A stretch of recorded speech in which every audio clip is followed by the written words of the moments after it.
Este tema que del día de hoy, mindfulness para la autogestión emocional en la teleeducación, pues es un tema que hemos decidido y bueno, es un tema súper actual. De hecho, como que buscar información actual, siempre estamos en esa, ¿no? Bueno, yo me caracterizo por ser una de las personas que trata de mantenerse lo más actualizada posible en cuanto a temas novedosos, ¿no? Y bueno, el mindfulness ciertamente ha tenido un auge muy importante en los últimos momentos y está siendo considerado una de las técnicas más eficaces para autorregular y para controlar el estrés, ¿ok?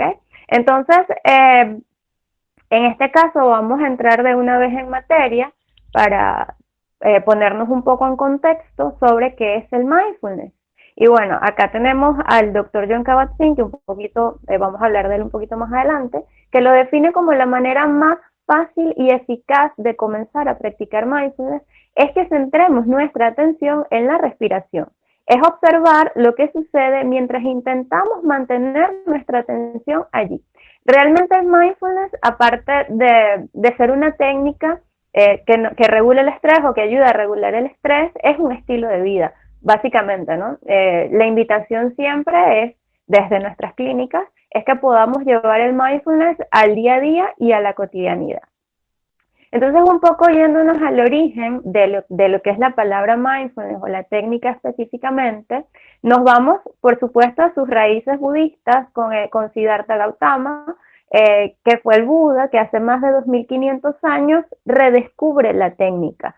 ¿Por qué? Porque la técnica viene de la meditación vipassana, que es una de las técnicas de meditación más antiguas de la India. Entonces, estamos hablando que los orígenes del mindfulness no son nuevos, es una técnica que data desde hace muchos años, muchos milenios, y John Kabat-Zinn en el año 79 específicamente, luego de vivir algunos procesos personales con todo este tema de la meditación y del yoga, luego de hacer un viaje a la India, decide llevar la técnica íntegra vipassana y occidentalizarla. Y ahora, bueno, ponerle el nombre de mindfulness que lo lleva a la Universidad de Massachusetts específicamente para el trabajo con las clínicas de reducción de estrés.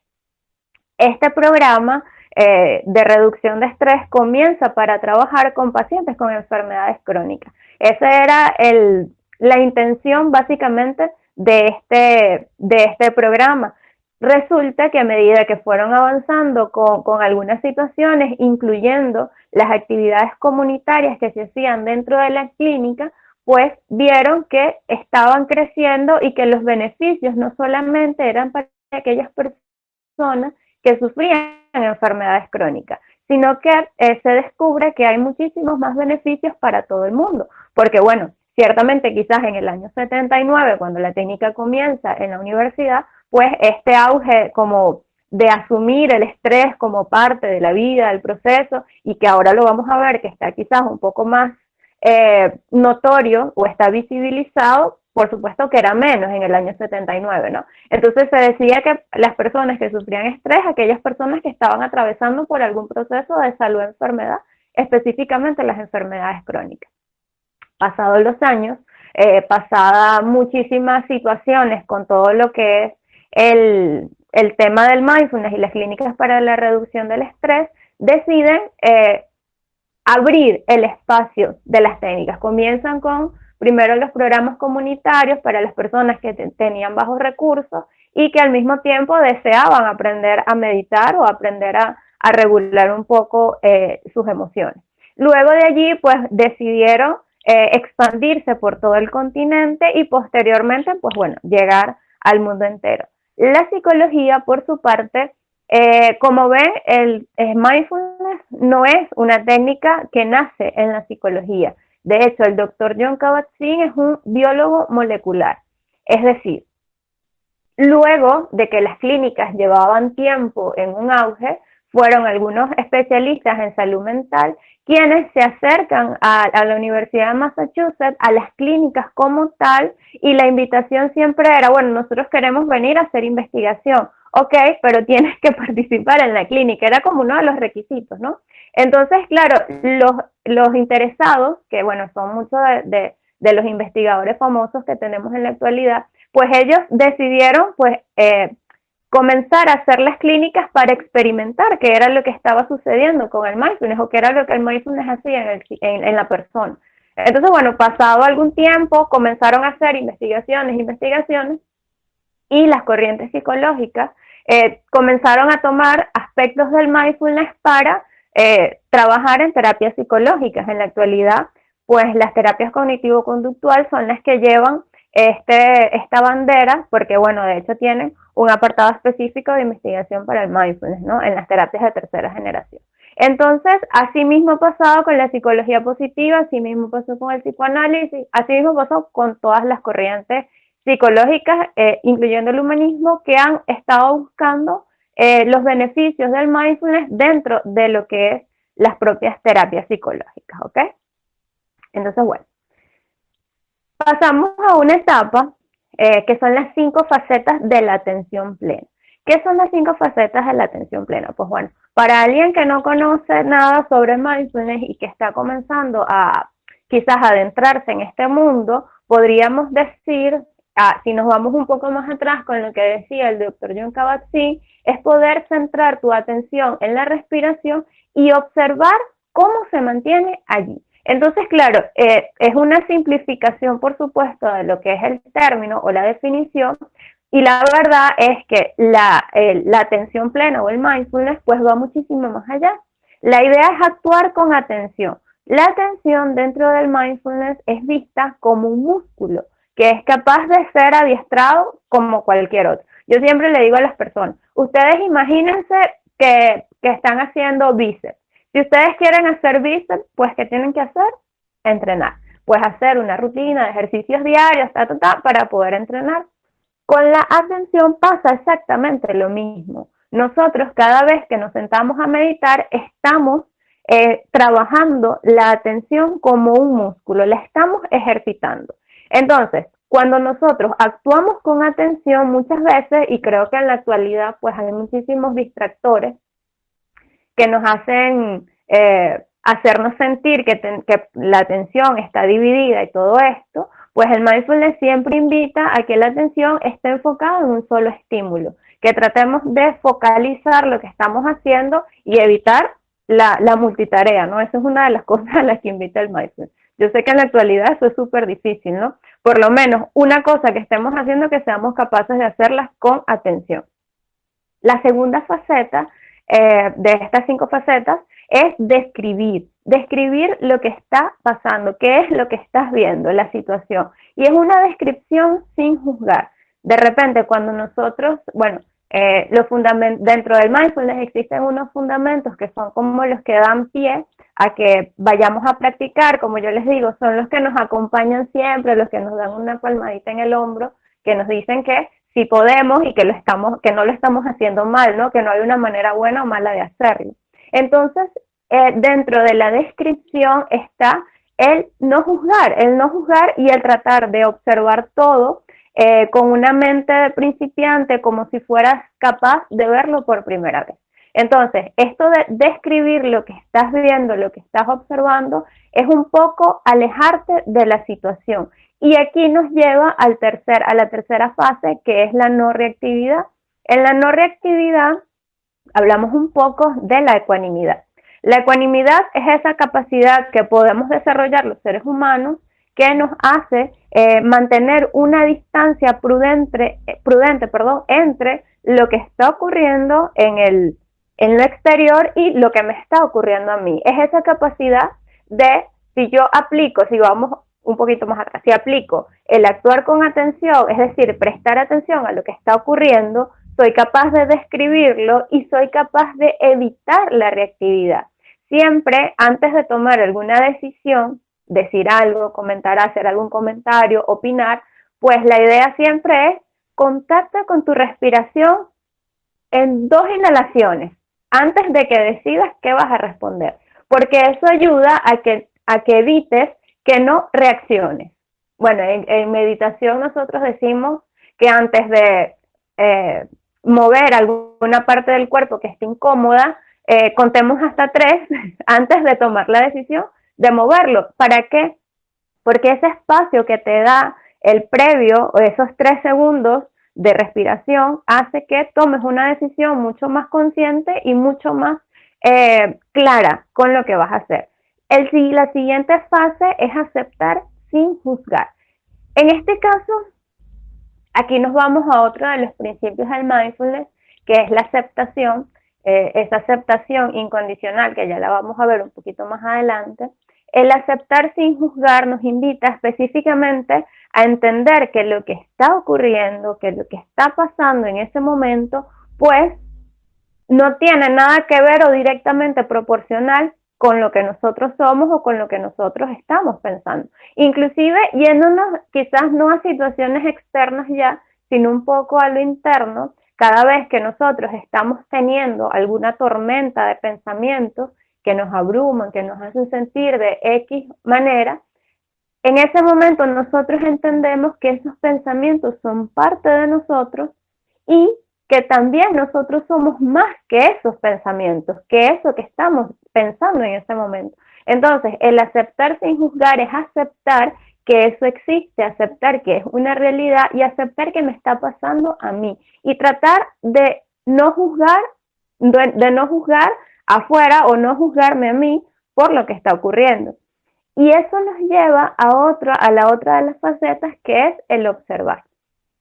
Poder observar con atención para poder describir, para evitar reaccionar y finalmente para aceptar. Entonces, cada vez que nosotros estamos profundizando un poco más sobre el mindfulness o la atención plena, nos damos cuenta que efectivamente son una serie de aspectos que definitivamente van en sintonía el uno con otro, no es como un engranaje. De repente, si yo me voy a las bases del mindfulness, a lo que son los fundamentos, pues entiendo que puedo practicarlo y puedo ir haciendo algunos que otros ejercicios, como por ejemplo, una de las claves dentro de esto de lo que es el mindfulness es tratar de no juzgar afuera y no juzgarme a mí por lo que está pasando. Entonces, eso me lleva a otro principio, que es la aceptación, después a la confianza, y así voy como desarrollando todos los demás fundamentos de la atención plena. Entonces, bueno, en este caso, pasamos a la otra, ahí está. Ya caemos en tema que específicamente es la autogestión emocional. La autogestión emocional es esa capacidad que tenemos de ser conscientes de nuestras emociones, de nuestros sentimientos, de aceptarlas y de regularlas si es necesario. Aquí ya no tiene nada que ver con el mindfulness, pero nosotros lo estamos combinando un poquito, porque efectivamente cuando yo estoy hablando de autogestión emocional, el primer paso para poder gestionar mis emociones es ser consciente de estas emociones, ¿no? ¿Y a qué nos invita el mindfulness? A que seamos conscientes y prestemos atención a lo que nos está ocurriendo. Luego vamos a aplicar la aceptación, sea cual sea la situación, para después poder regularla. Entonces aquí tenemos como que los pasos desde el mindfulness con el tema de la autogestión emocional, que es la autopercepción compasiva, observar sin juzgar, sin juzgarme en este caso, la aceptación incondicional, que ya se les había comentado un poco en la otra lámina, que es esto, aceptar la situación tal cual es. A veces pensamos que el término incondicional nos diga que tenemos que aceptar todo. No se trata de aceptar todo, se trata de aceptar que eso está ocurriendo. Quizás no es colocarnos en una postura de, bueno, no pasa nada, todo fluye, no se trata de eso, sino de pensar en que lo que está ocurriendo, es una aceptación y no por eso tiene que ser que yo me tenga que quedar en esa situación. Por ejemplo, a veces quizás las personas y nosotros mismos, ¿por qué no? Tendemos a justificar mucho nuestras acciones con el tema de yo soy así, por ejemplo, ¿no? Como que, ay, yo soy así y la gente me tiene que aceptar así como soy porque así soy yo. Entonces, claro, ahí caemos en un tema bastante importante, sí, hay una aceptación y tú puedes cambiar. Porque una de las cosas que nos invita el mindfulness o la atención plena es a que lo único constante que tenemos son los cambios.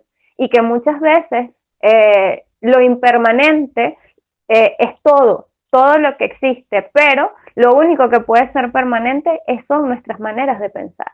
Entonces, en este caso de la aceptación, yo aplico aceptación y decido qué voy a hacer. Decido si voy a cambiar, decido, bueno, si voy a seguir de esta manera, pensando también si me está trayendo algún problema esto, ¿no? Para después aplicar el no juzgar. Si ven que de repente, si hay una situación que a mí me incomode, yo le aplico aceptación y después de la mano me acompaña otro de los principios que es el no juzgar y no juzgarme por lo que está ocurriendo, pues de esa manera me hace marcar como esta distancia que les comentaba al principio entre lo que es la situación y lo que son mis emociones. Entonces, cuando yo aplico quizás estos 4 pasos que son súper sencillos, sencillos de leer y por supuesto muy difíciles de llevar a cabo, puedo actuar con ecuanimidad. La ecuanimidad me invita a la no reacción, es tratar de ser ecuánime y no quizás desde el punto de vista irracional, que pensemos que la ecuanimidad es como una especie de aplanamiento afectivo. No, no se trata de eso. La ecuanimidad invita a la no reacción, a evitar reaccionar de manera impulsiva, descontrolada, desmedida ante lo que pueda ser,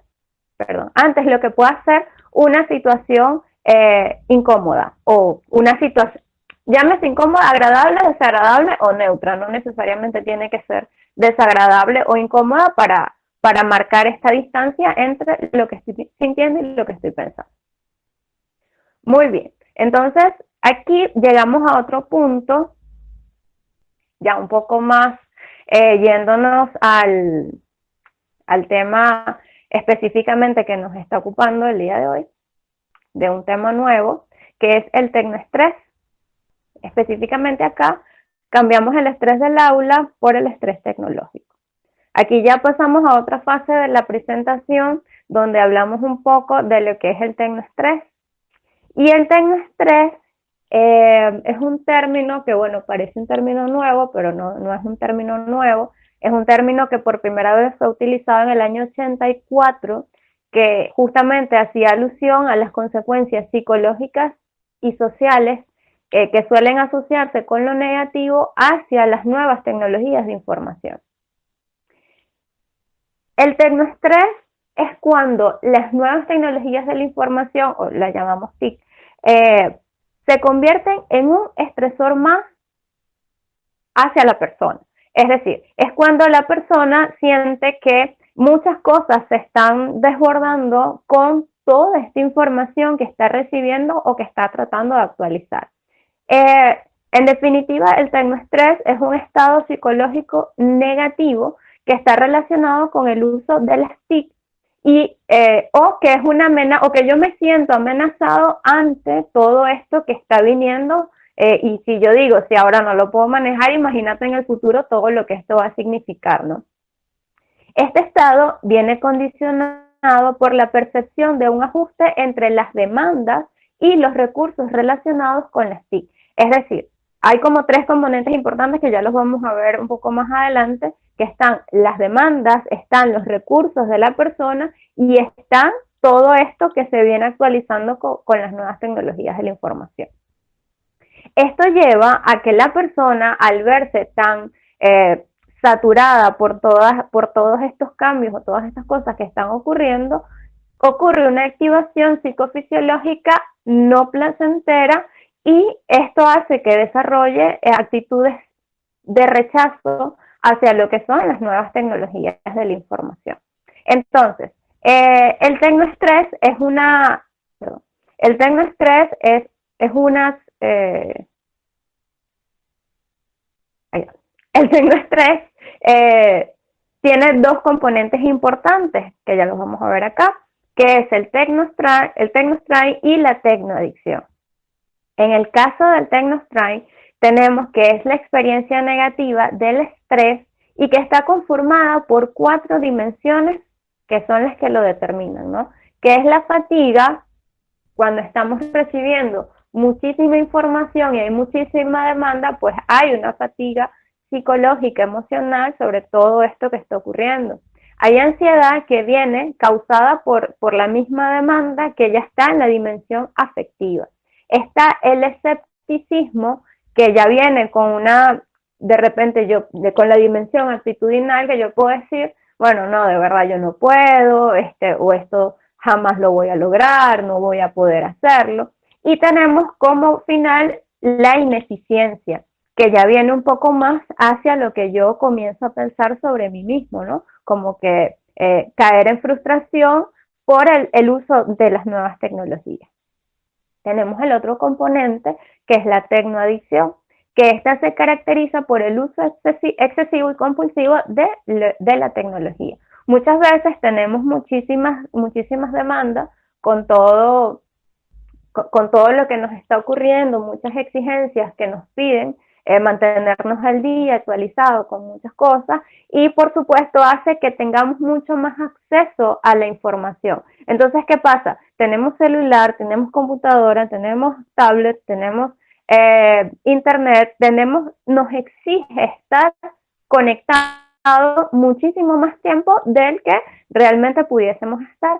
Y en la actualidad, y aquí caemos un poco en contexto pandémico, pues la verdad es que a muchas de las personas esto del teletrabajo, incluyendo en la educación, pues nos tomó por sorpresa, ¿no? Como que de repente el ajuste inminente, automático a las nuevas tecnologías de la información, pues se vino, ¿no? Inclusive en la actualidad se está conversando y ya se está determinando que esto es una nueva revolución industrial que viene con la era tecnológica, ¿no? Entonces, desde ese principio, como se los había comentado un poquito eh, eh, anteriormente, en ese caso, cuando estamos con las tecnodemandas, que era una de las cosas que les venía comentando, hay como tres componentes importantes para el desarrollo de lo que es el tecnoestrés. Tenemos las tecnodemandas, por un lado, que, como ya les dije, que son todas estas actualizaciones que vienen con todo el uso de las nuevas tecnologías, y porque aparte el tema de actualización en tecnología es una cosa diaria, es algo que es muy rápido, quizás va más rápido de lo que nosotros podamos irnos ajustando. Tenemos los tecnorecursos, que ahí son los recursos con los que la persona cuente para tener acceso a estas actualizaciones o a estas tecnodemandas. Por ejemplo, si tengo una computadora un poco más quizás no tan actualizada, pues todo está de la actual. Bueno, pasa con el mismo teléfono, ¿no? De repente, si hablando un poco de las apps, si tú tienes una app y tienes un teléfono un poco más antiguo, pues no te deja actualizar y llega un momento en que pierdes la conectividad con esa app porque tu teléfono pues ya no da como que el espacio para poder actualizar. Entonces las tecnodemandas vienen de esa y nos obligan a adquirir otros equipos para mantenernos actualizados. Entonces ahí están lo que son los tecnorecursos, que son las propias los propios recursos tecnológicos que yo tenga para adecuarme a estas tecnodemandas. Y finalmente están los recursos personales, que son esos que hablábamos del TecnoStrike, que hablaban un poco de la fatiga, de la ansiedad, de la ineficiencia y del sentir que no soy capaz de ajustarme, de adaptarme, sino todo lo contrario, ¿ok?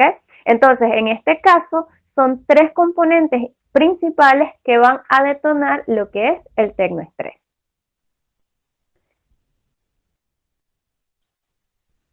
Aquí pasamos a otro punto que es bastante interesante.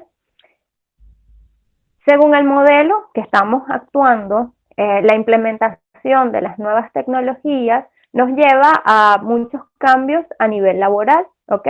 En cuanto a contenido y condiciones en el trabajo, inclusive en relaciones interpersonales. Esto nos conlleva a que tengamos consecuencias en nuestra salud psicosocial. Ahí es donde vamos a profundizar quizás en un momentito. Entonces, la relación de estos elementos que está medida por aspectos individuales, que son las percepciones, las actitudes hacia las conductas y los rasgos propios de personalidad, y aparte los recursos que tenga la organización para la cual yo estoy prestando mis servicios, ¿no? Entonces, la exposición al uso de las nuevas tecnologías es lo que nos hace sentir que podamos correr algún riesgo en nuestro bienestar. Entonces tenemos que las nuevas tecnologías, nosotros nos estamos enfrentando actualmente a un panorama bastante interesante y desafiante, ¿no? Porque en muchos aspectos, en muchos momentos nos va a exigir mucho más y nos vamos a sentir un poco más agobiados de lo que pudiésemos sentirnos en un contexto al cual estábamos acostumbrados. ¿Por qué? Porque nuestras rutinas cambiaron, es cierto, ¿no? Y muchas veces el teletrabajo, y sobre todo en el ámbito de la educación, yo he visto algunas maestras como que implementando de manera abrupta y apresurada esta adaptación a las nuevas tecnologías y les ha costado muchísimo. Y aquí caemos en un punto súper importante que son los aspectos organizacionales. ¿Qué pasa con las organizaciones? Pues al parecer a las organizaciones les pasó lo mismo que a nosotros. Es decir, que no estaban preparadas para implementar todo un sistema de trabajo a distancia, incluyendo las instituciones educativas. Entonces, ¿qué ocurrió con muchos colegios? Bueno, acá en la ciudad de Montevideo, donde yo estoy, pues el uso de algunos colegios tuvieron que cerrar. ¿Por qué? Porque el colegio no se adecuó a las nuevas tecnologías. Era tanta la demanda que efectivamente quedaron como relegados con relación quizás a otros que sí estaban un poco más avanzados y tuvieron que cerrar la institución educativa. Entonces, ¿qué pasa con las estrategias que estas personas o que estas instituciones provean al trabajador o a la trabajadora, ¿no? En el caso del docente, por ejemplo, ¿qué recursos tenían los docentes cuando fueron enviados a sus casas y decirles que tenían que dar clases por internet? Por ejemplo, ¿con qué recursos contaban? Con sus teléfonos, algunos que otros con computador, con laptop. Muy bien, pero ¿y ahora cómo adaptar las nuevas tecnologías a esto? ¿Cómo me grabo un video? ¿Cómo atiendo al niño, a la niña, que ya de por sí tiene muchísimas demandas de atención a distancia, ¿no? Entonces aquí mamá y papá juegan un papel súper importante porque entran al rol también, al rol de poder trabajar en pro de la educación de este niño o de esta niña, ¿no? Entonces, tenemos que los aspectos organizacionales juegan un papel determinante. Luego vienen los cambios laborales, que ya son estas cosas. En el aspecto organizacional es el apoyo que sintamos o no a la organización sobre todas estas demandas que están ocurriendo. En los cambios laborales tenemos que los estresores, en cuanto al contenido del trabajo, a las condiciones propias del trabajo y a las relaciones interpersonales, que ya de por sí las relaciones interpersonales son complicadas, pues entonces ahora relacionarme a distancia, pues puede ser, tiene pros y tiene contras, ¿no? Quizás es más fácil escribir un mensaje con las cosas que pienso a decirlas, ¿no? Entonces, son cosas que van sumando, ¿no? Y tenemos los aspectos individuales, que son las experiencias previas a toda esta situación que yo haya tenido con las TIC, las actitudes hacia ellas que son determinantes ante el poder abrirme a nuevas posibilidades. Tenemos las características de mi personalidad, pues que van a determinar si realmente puedo estar o no dispuesta a recibir toda esta información y adaptarme a todo esto. Y aquí tenemos el desencadenante en la salud psicosocial, ¿ok? Tenemos afectación en el bienestar psicológico, tenemos afectación en lo que es la satisfacción laboral, podemos desarrollar burnout, hay quejas psicosomáticas. Las quejas psicosomáticas, bueno, aparte del tema pandémico de pensar de que salgo a la nariz a la calle y ya me contagié, pues no, ya viene por ahí, ¿no? Ya esto se suma a otra situación. Tenemos la propensión al abandono o que me puedan votar, que yo pueda quedarme sin trabajo ante esta situación, el compromiso organizacional y el absentismo, es decir, que yo deje de asistir deje de dar las clases, no esté, y por supuesto todo esto afecta psicológicamente lo que la persona está experimentando. En el caso de la educación, que es el caso con el que estamos trabajando el día de hoy, pues ya de por sí, esto de cambiar el estrés del aula por el estrés tecnológico o el tecnoestrés, pues pone en desafío a muchísimos docentes. Y lo digo con propiedad, tengo bastantes docentes cercanos que pudiese dar el ejemplo. No sé si acá alguno de ustedes podría dejarnos su testimonio acá con referente, si ha tenido alguna experiencia con esto de la teleeducación o si conocen a alguien que realmente esté atravesando por esta situación actual y que pueda haber sido propenso a desarrollar tecnoestrés, que ya tiene nombre, ¿no? Ya sabemos que no es un nombre nuevo, sino que es un nombre que viene de hace tiempo sonando, y de cómo podríamos ayudarle, ¿no?, a esta persona a gestionar mejor sus emociones para evitar caer en un juego psicológico un poco complicado, para que evitar desarrollar, ya tenemos el riesgo en la salud psicosocial y poder desarrollar algo, pues estaría ideal que podríamos trabajar en lo que es la prevención, que es el caso que queremos abordar, ¿ok? Entonces, tenemos nuevos tiempos y nuevos desafíos. Hay estrategias que podemos aplicar que se enfocan en el problema, ¿ok?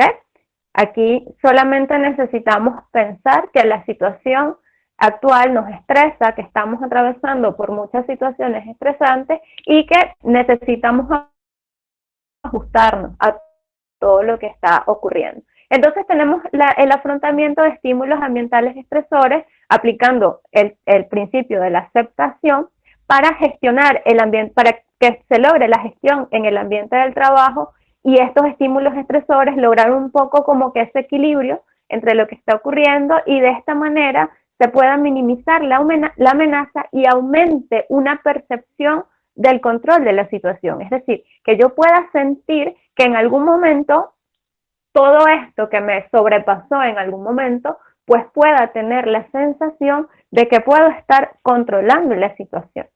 No importa lo que ocurrió, y siempre se los digo a los participantes, no importa lo que ocurrió antes de escuchar esta masterclass, antes de saber sobre este tema, no importa si antes de esto te sentías mal, te sentías estresado y ahora le estamos poniendo nombre. Ah, es que esto que yo siento se llama de tal manera.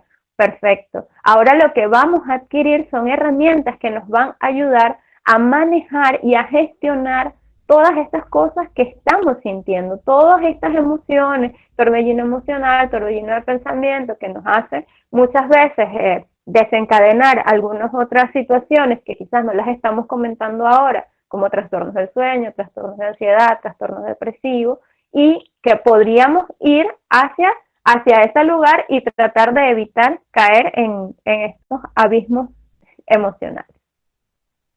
Bueno, en el caso de la teleeducación ya lo hemos conversado un poco. Como les dije, si tienen algún comentario, algo que quisieran ir comentando sobre sus propias experiencias con el tema de la teleeducación, yo sé que muchos son psicólogos, psicólogas, también de instituciones educativas que les ha tocado enfrentar o afrontar, mejor dicho, el tema de la teleeducación con los docentes de la institución y saber cómo mediar y manejar las situaciones, ¿no? Porque, bueno, el papel del psicólogo o de la psicóloga, en este caso de la teleeducación, pues juega un papel importante, ¿no?, en el manejo de todos estos estímulos estresores que ahora se están convirtiendo en un problema más, ¿no?, para la salud mental. Entonces, la teleeducación, pues bueno, como todos sabemos, no es un sistema nuevo, es un sistema que ya se viene implementando desde, no sé si esto que voy a decir es muy viejo, pero por ejemplo, en el caso de las universidades que eran a distancia, por ejemplo, que eran por correspondencia, o sea, la data es antigua, ¿no? De cómo la educación a distancia se fue implementando de alguna manera. Estos estudios por correspondencia que podría sacar cursos, podría sacar carreras y todo, pues algo de que ya estaba implementado antes de que llegaran las nuevas tecnologías de la información. Ahora, con la teleeducación, pues se puede ampliar el espectro. ¿Y se amplía el espectro hacia dónde? Hacia los más pequeños, ¿no? ¿Por qué? Porque quizás desde casa, con la ayuda de mamá y papá, podríamos ya acceder directamente a la educación directa en las etapas iniciales del sistema educativo. Entonces, claro, la teleeducación, mejor dicho, la educación se enfrenta a nuevos desafíos con esto de la teleeducación. Muy bien. ¿Qué podemos hacer para manejar toda esta frustración tecnológica? Hay estrategias de regulación emocional, ¿ok? Estas estrategias de regulación emocional van a restaurar lo que es la estabilidad emocional. ¿Cómo lo vamos a hacer? Pues bueno, una de las maneras de hacerlo es aplicar atención a lo que está ocurriendo. Es decir, si de repente yo siento que tengo 2, 3 días que se me dificulta conciliar el sueño, pues algo está ocurriendo. Capaz estoy atravesando por alguna situación que me hace generar o me hace sentir estresado, estresada, y bueno, estaría bueno aplicar la observación consciente para poder determinar qué situación es la que me está estresando. Entonces, para lograr esta restauración a nivel emocional, podría comenzar por hacer respiraciones conscientes dentro del mindfulness. La respiración consciente es el ancla que nos hace traer de vuelta al momento presente. Hay técnicas de relajación muscular, bueno, técnicas súper conocidas como la de la relajación muscular progresiva, la de Jacobson, entre otras, ¿no? Hay meditaciones basadas en mindfulness, que es nuestro tema principal, y hay manejo de pensamientos negativos e intrusivos que ya van un poco más hacia la desactivación cognitiva. Entonces, ya como último apartado, tenemos uno, ya estamos cerrando todo lo que es esta masterclass, este apartado que se llama de la crisis a la calma, mindfulness, el mejor aliado. El mindfulness, como ya quizás lo hemos repetido anteriormente, es una técnica que invita a acceder a la conciencia o a la atención plena de manera intencional, suprimiendo la crítica y los prejuicios. Para llevar a la práctica hay que tener en cuenta algunos aspectos. Primero es centrarse en el momento presente. Y yo sé que esto también está bastante, ¿cómo decirlo? Un poco, tenemos como mucha información o mucha demanda como a esto. Céntrate en el momento presente, céntrate en el momento presente. Y la verdad es que no es tan fácil como decirlo, ¿no? No es tan fácil decir, bueno, estoy centrada en el momento presente, ya siento que estoy en el aquí y en el ahora. No es una situación que se da tan fácil, sino que pasa todo lo contrario. Muchas veces, cuando intentamos centrarnos en el momento presente, pues viene la mente con la divagación mental y nos dice, ay no, es muy aburrido estar en el momento presente. Yo prefiero estar en el pasado pensando en todas aquellas cosas que no logré, o prefiero estar pensando en el futuro, en aquellas cosas que no voy a poder alcanzar. Entonces, claro, la mente siempre está en un juego entre el pasado y el futuro. Estar en el momento presente es complicado. Entonces, hay otra cosa que nos invita a observar con curiosidad. Observe con curiosidad lo que está ocurriendo. Es una de las maneras de anclarnos al momento presente. ¿Cómo podemos anclarnos al momento presente? Tratar de observar con curiosidad aquellas cosas que están ocurriendo. Entonces, acepte los eventos inevitables. ¿Cómo aceptar los eventos inevitables sin defensas, no? Aquí hablamos un poco de la aceptación incondicional. Hay cosas en la vida, y creo que toda esta situación pandémica nos dejó muchísimo este aprendizaje de poder observar y que todo es impermanente, ¿no? A nosotros, los seres humanos, nos acompaña, como somos parte de la naturaleza, la ley de la impermanencia, ¿no? Donde todo surge y desaparece. Nuestros cuerpos también son parte de la impermanencia. Muchas veces los cambios físicos los podemos ver y ahí decimos, de verdad que, en el caso de sentirme, bueno, yo no me siento, quizás, en mi caso, yo no me siento de 34 años como me veo, por ejemplo, ¿no? Entonces, claro, es un poco como que ir aceptando que los cambios son inevitables y que lo que yo decida hacer con esa situación que está cambiante es mi decisión. En el caso, por ejemplo, de situaciones que son inevitables, vámonos al caso de la pandemia. Bueno, vino una pandemia mundial, tuvimos que adaptarnos a las nuevas tecnologías de la información y también aceptar que quizás a mí me cuesta, forma parte de esto, de aceptar que es inevitable, ¿no? Si de repente yo siento que me cuesta el ajuste a las nuevas tecnologías, también lo puedo decir abiertamente, sin necesidad de defender mi postura, sin necesidad de sentir que tengo que reaccionar ante ello, ¿no? Simplemente aceptando que este evento es inevitable y que esto que me está ocurriendo me está pasando a mí, pues de esa manera yo puedo comenzar a gestionar todo esto que yo estoy sintiendo, ¿no? Entonces aplicamos aceptación y vemos como todas las demás cosas van fluyendo, ¿ok? Otra de las cosas que nos invita es a intentar despegarse o desprenderse de las cosas materiales, de alguna posición social o de las relaciones.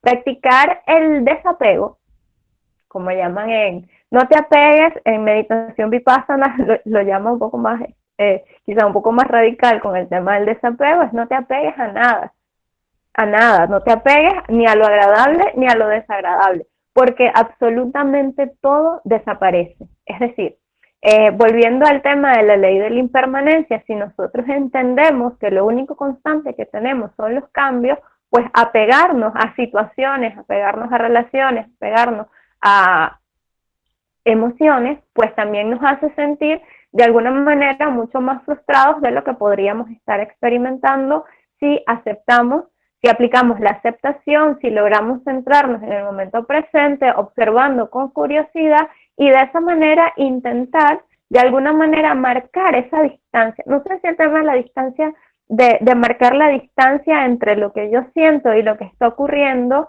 esa distancia prudente que me ayuda a la no reacción, esos 3 segundos de respiración previa antes de tomar una decisión, antes de actuar, antes de hablar, pues me hacen ser un poco más consciente.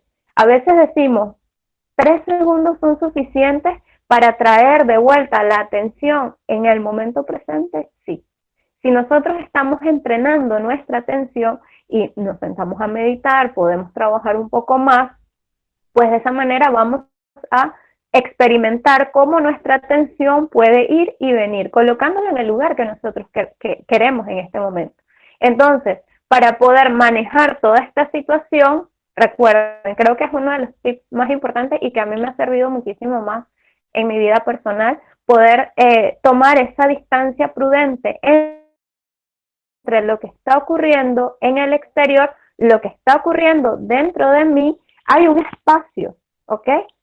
Hay un espacio y ese espacio es la toma de la decisión. Entonces, ante lo que está ocurriendo a nivel emocional, a nivel de pensamientos, a nivel fisiológico, pues yo puedo tomar la decisión previa antes de actuar de la manera que actúo. Entonces, la invitación siempre es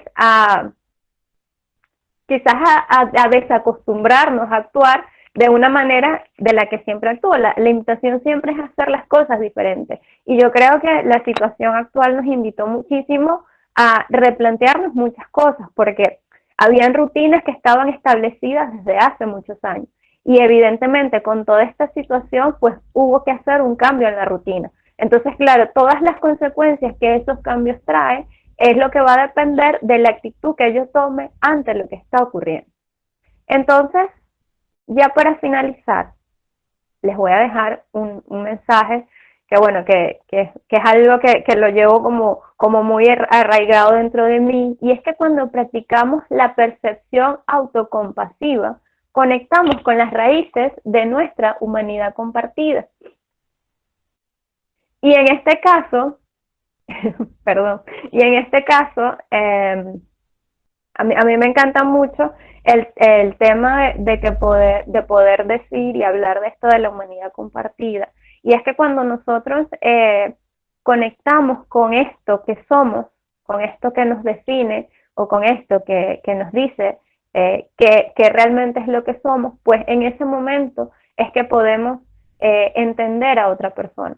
Entonces, cuando nos percibimos a nosotros mismos de una manera mucho más amable, mucho más compasiva, entendiendo que todo esto que pasó, pues no estábamos preparados para eso, partiendo de ese principio, pues estamos conectando con nuestra propia humanidad y al mismo tiempo podríamos compartirla con otra persona más o con los demás, sencillamente con el hecho de poder entender y practicar un poco más la empatía. Entonces, yo les quiero agradecer por, por haber estado acá. Eh, les quiero dar las gracias por este tiempo, por haber compartido conmigo todo este espacio y de alguna manera continuar todo este camino de la atención plena.